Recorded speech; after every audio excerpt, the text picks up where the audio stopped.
isniintii aynu ka soo gudubnay ayay ahayd markii dab la qabadsiiyey goob uu ku sugnaa allaha u naxariistay xasan maxamuud maalin isagoona halkaasi ku geeriyooday. allaha u naxariistay baaritaan dheer kadib ayaa marxuumka lagu aasay qubuuraha muslimiinta ee magaalada Cape Town ee dalkani Koonfur Afrika, halkaasi oo ay buux dhaafiyeen dhalinyaro Soomaaliyeed oo sanadadii ugu dambeeyay lagu aasayay.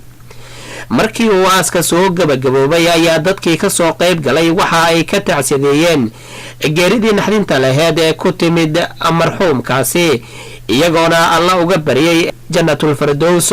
inna lillahi wa inna ilayhi raaji'uun. waxaan ka tacsiyadeynayaa walaalkeennii ku geeriyooday dabkii lagu qabtay dukaankiisa oo qolo ka xaq daran ay ku qabatay xasan maxamuud maalin. waxaan leenahay ilaahay casa wajalla ha ka waraabiyo jannadiisa firdawsa, kitaabkiisana midigta ha ka siiyo, annakana gadaashiina ma fineeyo. waa wada la wada marayo Soomaalida Koonfur Afrikana dilkaas iyo gubistaas iyo dil ayaa ku socda. ilaahay waxaan leenahay noo kala dheereeyo.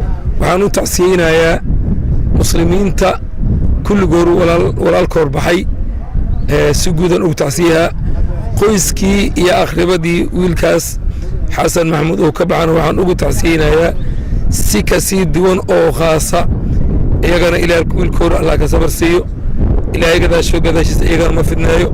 allah u naxariisto walaalkeena xasan maxamuud, qabrigiisana allah u waasiciyaan leenahay, kitaabkiisana midig allah ka siiyo. gacan gar daran baa dishay, asagana waxaa galay waqtigiisii baa dhammaaday. waxaan leenahay waa shahiidi, allah u naxariistaan leenahay.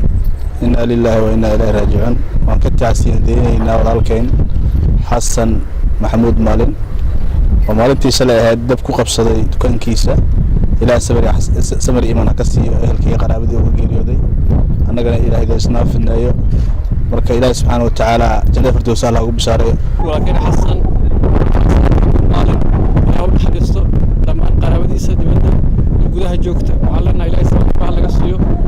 Soomaalida ku dhaqan dalkani Koonfur Afrika ayaa hilib geed saaran waxa ay u yihiin weerarada kaga imaanaya qowlaysatada u dhalatay dalkani Koonfur Afrika.